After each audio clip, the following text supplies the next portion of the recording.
Hello, everybody, and welcome to today's CMA CMA webinar series. And I thank you all for joining us today. We have a really excellent presentation today that's going to be put on by Ironbridge Software. Now, today, we're pleased to announce that we're going to use an enhanced audio-visual capability that we had at our July virtual conference earlier this year.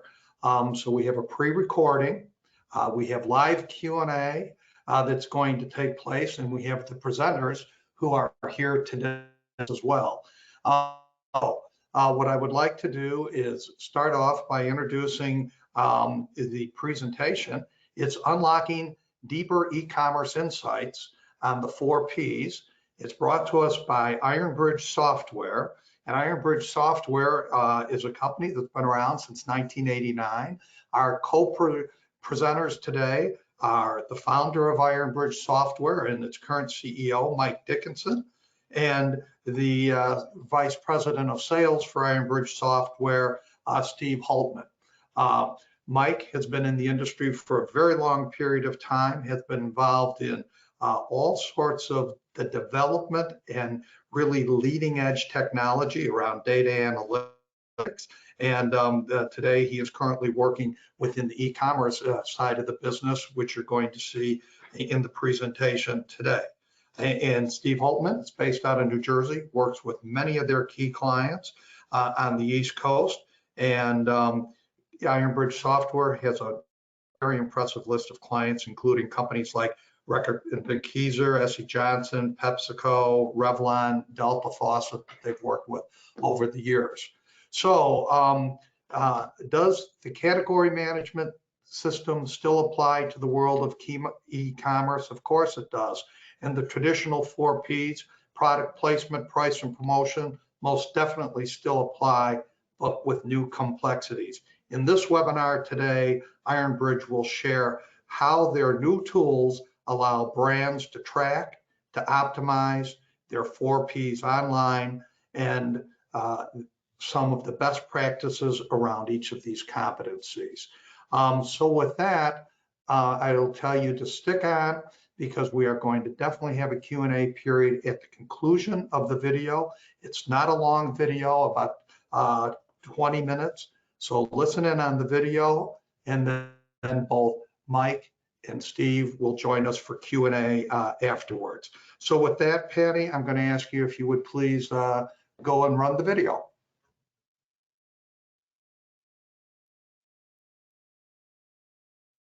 Hello, I'm Mike Dickenson, founder and CEO of Ironbridge Software. And I'm Steve Hultman, vice president of Ironbridge Software. Our company, Ironbridge Software, is over 30 years old.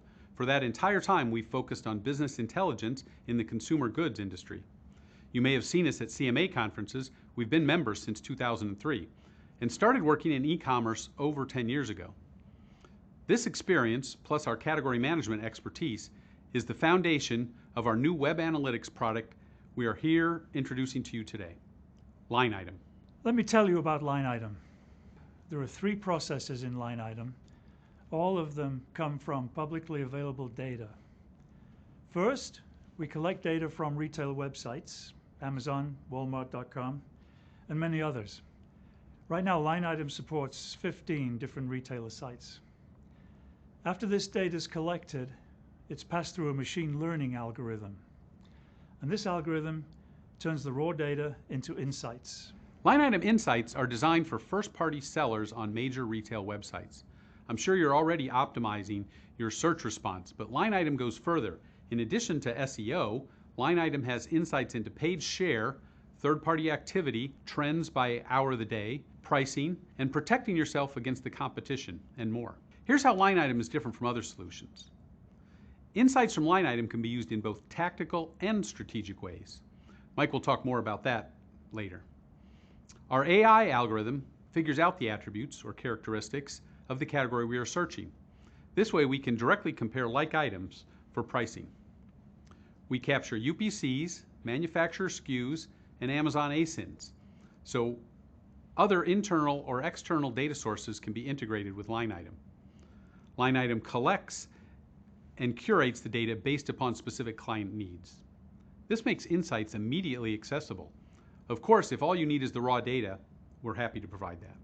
As Steve just pointed out, line item data can be used at both strategic and tactical levels. Scanning multiple websites in search terms daily or hourly produces a huge amount of data. Reacting to granular data at the item and daily or hourly level requires filtering and looking for exceptions. Line item can certainly address these tactical issues, but it can also provide you insights at more strategic levels. For products, you can look at items, but also at brand, pack size, and so on. With time periods, you can look hours and days, but you can also look at weekly and monthly levels. Now, these aggregations enable more strategic analyses and inform high-level business decisions relating to pricing, promotion strategy, for example. As you see here, strategic decisions can now be based on observing the situation, analyzing data, taking action, and evaluating the impact. Now we'll focus on specific use cases that have been important to retailing from its beginnings. We'll talk about how traditional 4 Ps of marketing are as critical in e-commerce as in bricks and mortar. You may be familiar with the first 2 traditional Ps of category management, product and placement. We combine these for e-commerce and we call that presence. The traditional concepts of assortment, space management, aisle management, adjacencies, number of facings. In e-commerce, these all mean one thing. Are you on page 1? Do your brands stand out? The third traditional P is promotion, and we'll show you charts of page 1 presence, including sponsorship activity, which is promotion in e-commerce. The final traditional P is pricing. Price comparison is easier than ever for shoppers online.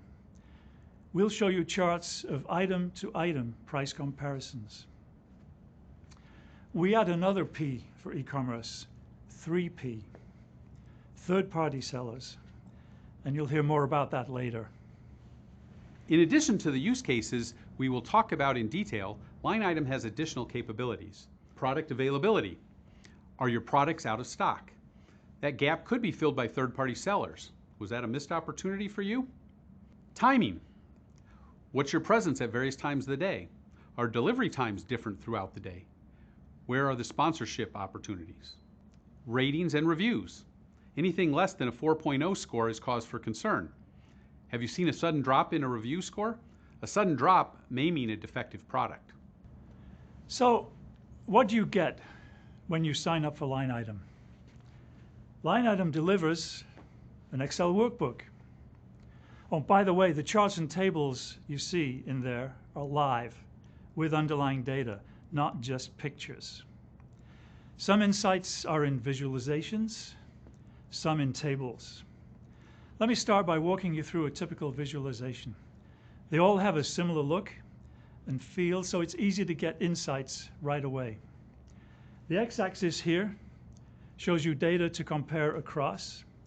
In this example, it's brands. The y-axis is always a measure. In this example, it's each brand's share of page 1. The bars show the split between sponsored and organic share. Now across the top, there are 3 elements that you can change using drop-down lists. This example shows retailer website is Amazon, the search term is alkaline water, and the period is 1 day, which is October 27th, 2021, Wednesday. This worksheet is at day level. There's a separate tab for week level. Weekly level data reduces the noise we often see in daily data. The results often include more brands at weekly level since some may not appear on page 1 every day. You can select a different retailer website from the drop-down at the upper left. We can change from Amazon to Target and change to Walmart. The retail sites we include in line item are determined by our clients. You can select a different search term from the drop-down at the upper center. Here we switch from alkaline water to purified water. Now that you've seen how to read line item visualizations, let's look at a use case for presence in the bottled water category. Now, in this example, The website is Amazon. The period is week ending October 31st, with results for one particular brand.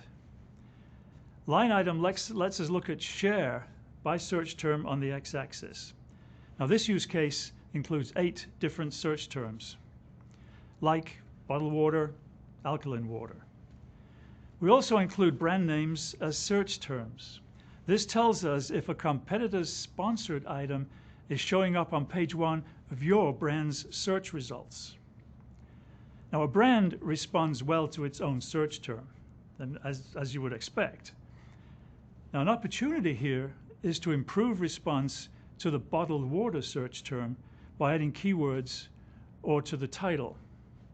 Switching to a different brand, they have a very good response to their own brand name as search term and to the search term alkaline water.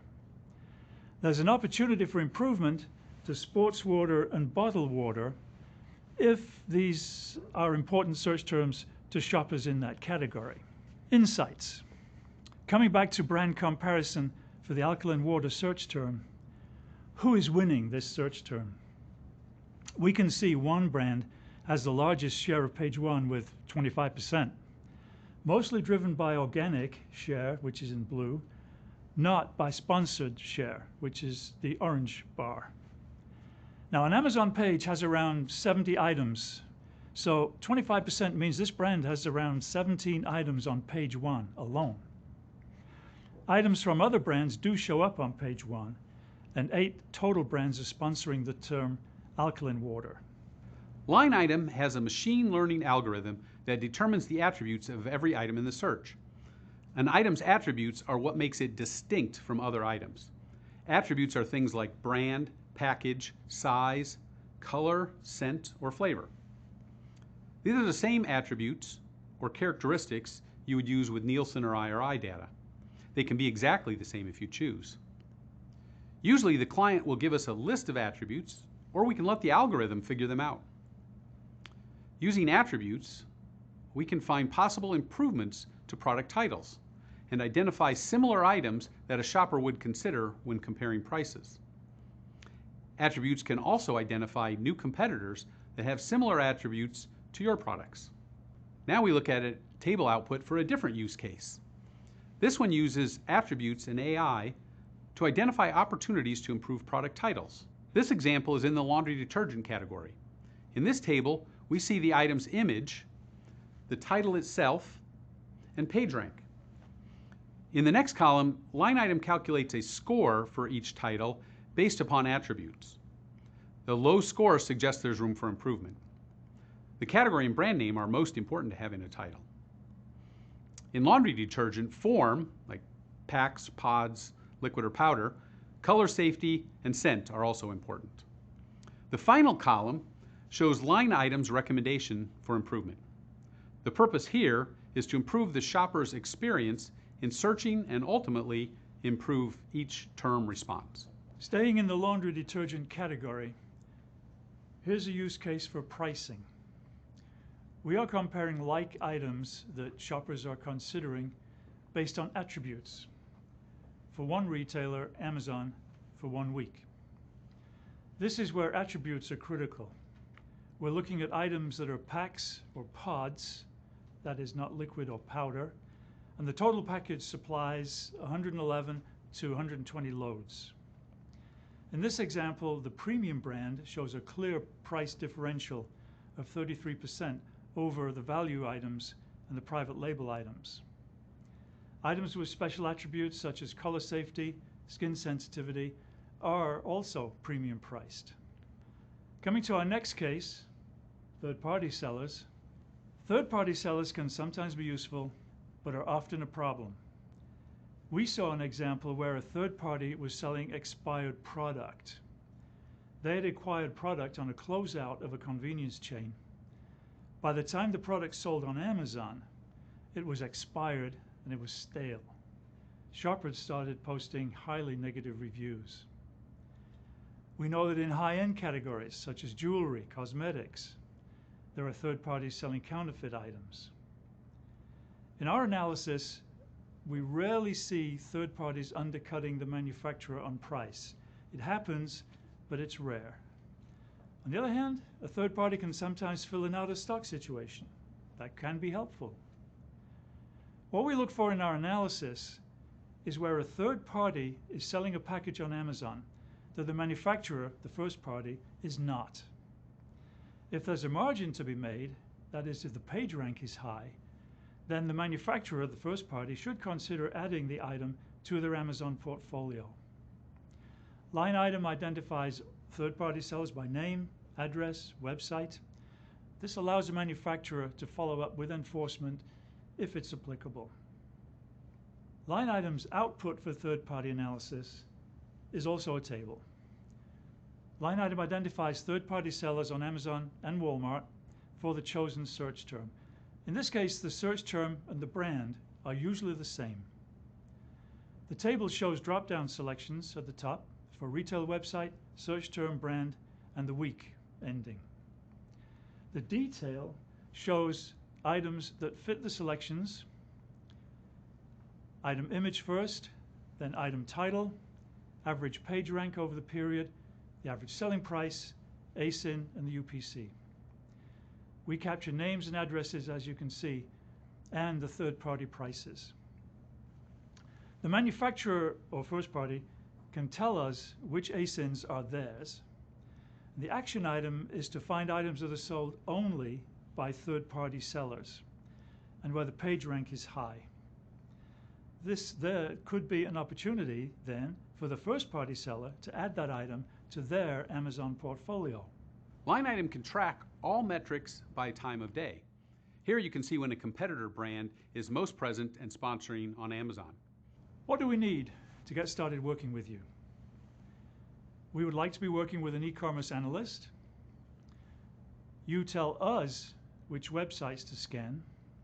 Line item can scan many different retailer websites across pure play sites like Amazon and omnichannel like Walmart.com, Target.com, and so on. Various grocery websites, drugstores, DIY, home improvement, dollar stores, etc. We have the flexibility to add more if they're important to you. Line item AI determines all brands in any set of search terms. You don't have to. You can then compare your brands directly to all the competition using our AI algorithm. Which search terms are important to you? Obviously, search terms that you're going to sponsor, that you're paying to sponsor. You can use tools like Google Trends to find out what shoppers are currently searching for and include those. How deep do you want to go on the retailer websites? Few shoppers look beyond page 1, but different retailers have different number of products on page 1. You tell us how many pages deep to go. Looking beyond page 1 can help you identify up-and-coming competition as well as new items. Line item collects data daily at a time when you determine. For hourly scans, you choose the hours of the day. You determine the duration of the collection. Will it be 1 week or 1 month or more? So, how long does it take for Line item to be up and running for your company? Line item can be up and scanning websites within a few days of receiving the required information from you. You can validate the initial data collected, then Line item will be producing insights within a couple of weeks. The key contact we would be working with is typically an analyst that works in e-commerce on a day-to-day basis. This person would probably also get input from people who develop customer presentations and are familiar with what the retailers want to see. The marketing department and/or a digital ad agency would help with providing the search terms to include in Line item. So, to recap, here is our virtual roadmap. These are its key features: the attributes, presence, pricing, third-party defense, sponsoring, time of day, and integrating outside data. Line item is modular. You can mix and match which parts you need to run your e-commerce business. We hope you'll consider the benefits Line item brings and that you'll contact us. Julie is our marketing director, and you see her email there on the screen. There's a link also to schedule an appointment with us. And finally, there's our website. And thanks from both of us, and we will look forward to seeing you at CMA in Orlando. Thank you for watching. Steve and I will both be here for questions.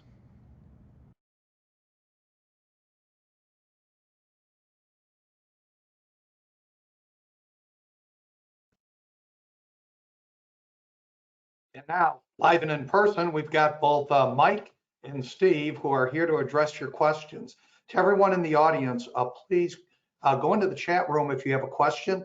Enter your question in the chat room, and we'll convey the question to Mike and Steve now, and we'll do a Q&A period for the duration of the presentation. At the same time, the contact information for Ironbridge is on the screen, and you can jot that down if you'd like to have a more personal conversation with either Mike or Steve or with the company itself. First of all, thank you very much, Mike and Steve, for an excellent presentation. Looking forward to seeing you at the conference coming up. Leading in the omni-channel world is really a great presence for the type of application that we're talking about today with line item. You've done studies for line item users. What were the issues that drew them to you in the first place? Okay, I'll take that one, Phil. When we first started developing this, we talked to quite a number of e-commerce analysts and executives, and they told us what their key issues were.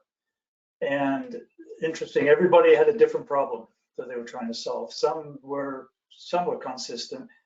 For example, SEO, search optimization. Coming from that discussion, we developed that slide that you saw with what we call title score. So we came up with an algorithm that rates the titles. Walmart has a similar thing, or we tried to model what we did on Walmart. We don't obviously know what Walmart has exactly, but we were looking across what's inside the title, and the key thing there was the attributes. We needed to look across all the possible attributes in the category. So that was what we call the title score, or the title rating. We had a question about time of day for sponsorship, which times were open, which times of day were being heavily sponsored by competitors, for example. Time of day also came into consideration with inventory. We did a scan on bakery and found out that, at least in one Amazon distribution center, 20 out of 24 items on page 1 were out of stock at 2 o'clock in the afternoon. We don't know the reasons why, but that was an interesting situation. Not sure how you, as a manufacturer or first-party seller, are going to answer that question. So time of day turned out to be important. But what was consistent, I think, across everybody was third-party sellers. So what we have, and you saw on the video, we go deep down into every item, both in Amazon and Walmart, which were the two with the marketplaces. So we can tell you who the third-party people are selling your product. I think, as I said, they are rarely undercutting on price. I think I've only ever seen that twice in different products. The third-party sellers, some of them are reputable companies. Some of them are people running out of their apartment in Santa Barbara. You see this. You can tell very easily what kind of an individual it is that's selling it. There's a big question that we have some ideas about, but we don't have any firm evidence. Where are the third-party sellers getting their product from? They could be buying it from distributors. They could be buying it from various other sources that the first-party manufacturers already sold the product to. If that is in violation of some agreement with the distributor, maybe, then there's possibility for action against the third-party sellers. But that's not an issue that we are addressing. That's up to the manufacturer. These third-party sellers sometimes have good reviews, and they have a lot of reviews. They're selling quite a lot of products, so they're reputable. Many times you'll see they've got 5 reviews, and they're all 5 out of 5. So it's obvious they have their friends put that in there. Some of them have terrible reviews. They've got 6 reviews, and none of them were any good. You know, they shipped the wrong product. They claimed to have it, but they didn't, and so on. So we've learned a lot about third-party sellers. What you saw on the screen there, we have the names and addresses of everybody that's selling a product. Pricing was also important. pricing compared to competitors. We work with a company that does not sell on Amazon or in any retail site at all. They sell only on their own website, and their competitors likewise. They wanted us to compare item to item on their price compared to the competitor price.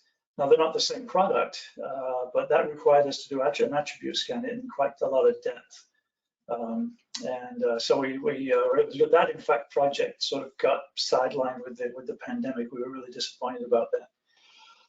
We did a study on different locations, different Amazon distribution centers, for example, looking at whether your product has an equivalent page rank at different locations and different inventories at different locations. So those were some key things that the people we talked to early on in development of this, they gave us ideas about where we should be looking. And all of those things ended up being part of the line item end product that you saw today. Mm-hmm. So that's an excellent response. It really allows you to get into some very tactical decision-making processes that you have to go through. Just curiously, how quickly does a report like this turn around for the client? Well, we can turn a report around pretty quickly. It's all an automated system. We would need probably a week to get set up once we know from the client what they want us to scan. We can start scanning very quickly. We support, I think we said in the video, 15 different sites. It usually will take us a day or two to implement a new site. So that can be done pretty quickly. So we would end up turning data back, or certainly within a couple of weeks, 2 or 3 weeks, I would think. It depends a lot on the attributes. Some of them are very easy to figure out. Some of them do need a considerable amount of machine learning and AI.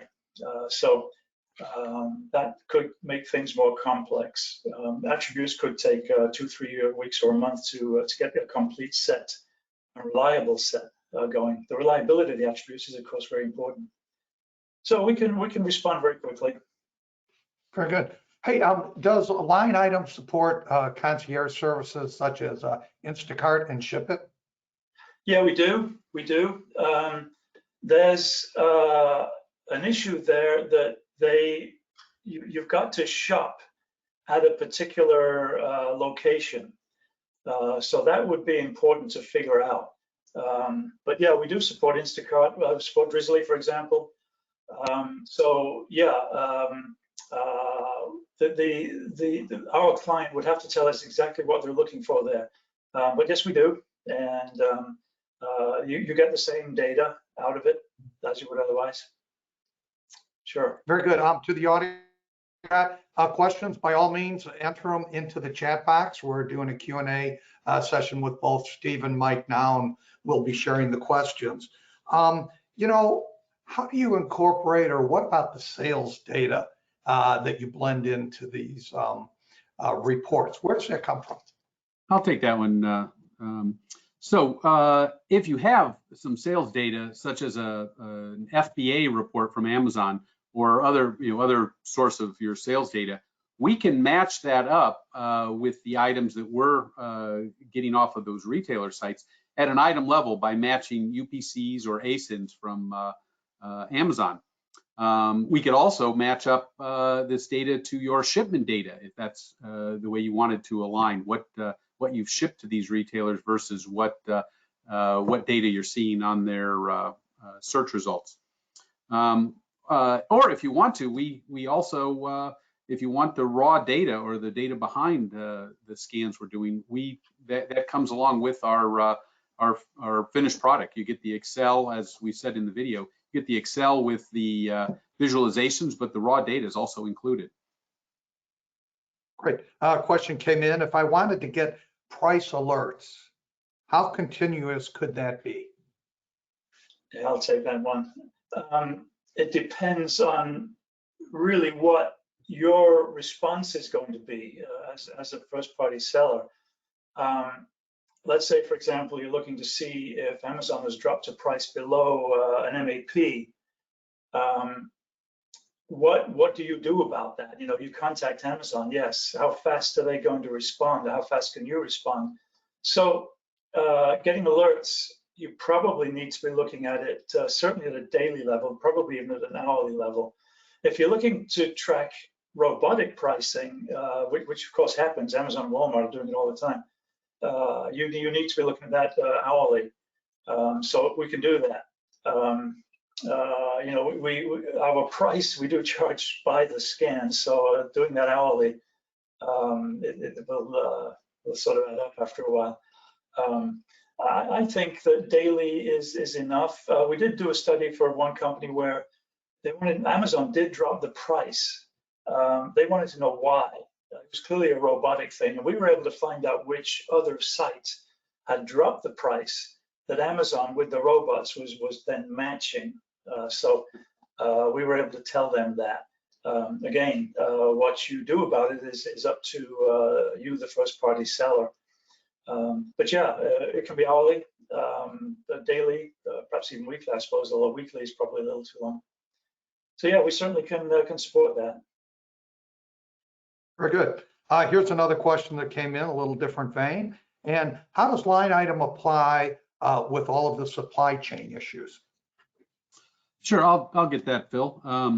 So we, as we're scanning, for every item, we're collecting estimated delivery times from each retailer for each different item, so that we can even trend those and figure out how that's being impacted over time, or by location. For some zip codes, each are coming from different DCs or different locations. And are certain locations having distribution issues. We can also trend an in-stock status of an item, so we can see how that or when that is changing, and even provide alerts to you if your out of stocks are showing up for an item. But those all depend upon that item velocity, and then also what location we're searching on behalf of. Very good. That's excellent, with supply chain playing such a key role in this element of the sales. How easy or fast is it to add another retail site to track? I know you alluded to that in the presentation. Yeah, of course, if it's one that we've done already, we can set up a search term and get scanning going in a matter of an hour. It's that quick. To get a new site going, we do have a program that we've written that lets us do this very quickly.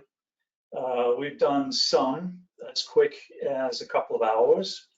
What you find is that if it's a subsidiary of a major retail chain, the websites and each subsidiary tend to work the same way. So we've done that one very quickly. A major change might take a couple of days. But we have a program that we've written that lets us do this very quickly. It also depends on the depth that the user wants to go to, depending on, again, what you're looking for in terms of data. Titles and pricing come right off page one, so that's very quick, both to program it and to get data from it. If you're looking at inventory, you generally got to go down into the detail page of an item and start looking in the buy box. So we do that obviously for the sites that we have now, and going down that level is usually a fairly straightforward thing to do. Third-party sellers will show up in the buy box, and that gets to be a good deal more complex. We've done it for Amazon and Walmart for quite a range of different search terms. You do see slight differences based on the search term. So third party and inventories might take a little bit longer, but generally it's a day or two to get a new site going. Good. So now I've got the question that always comes in, and it's an important one. What does it cost to get line item up and running? I'll take that, Phil. That's right up my alley. So we've done several one-time use case studies, and the cost has been in the range of 2,500 to 10,000 per month. These are generally strategic studies. They're been planning to do like quarterly.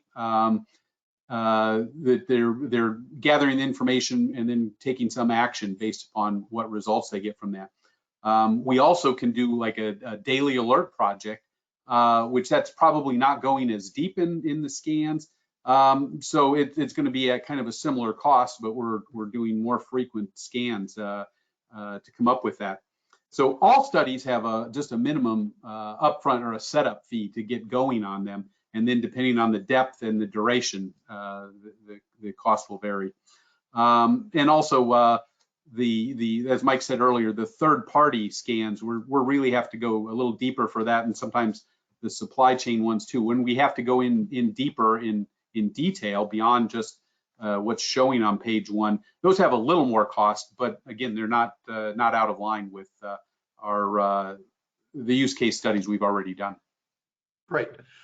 We're getting close to the end of the Q&A period, so I'd ask the audience, if you have any additional questions, please put them in the chat box, and we've still got a couple minutes to answer them. One last question is on the board, and it again is a backup to the pricing. Do you charge users when retailers change their website coding? No. First of all, if there is a change, let me tell you how we do this. We monitor it all the time. We start scanning early in the day, Central Time. Again, that's a question of we've done scans where our customers wanted us to look at specific times of day, but generally we will start early. And when the scans first get done, we start looking at what the output was, and we have a nice little algorithm that tells us if we're getting everything that we're expecting by search term. So if we're expecting 70 items on page one of Amazon for a particular search term, and we get less than 70, or certainly less than, say, 65, something's changed. And so we'll go in there and look. It may not be a significant thing, it may be temporary. So we will generally fix it quickly and have it rerun that scan by the end of the day. And the thing is that if we fix it for one customer, one scan, it's going to get fixed for everybody. So no, we don't charge for fixing a change on the website, but we do monitor it all the time. And generally, it's something quick.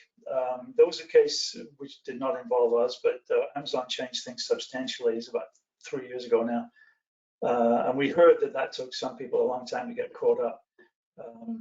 Again, we've got a very efficient process for scanning and reacting.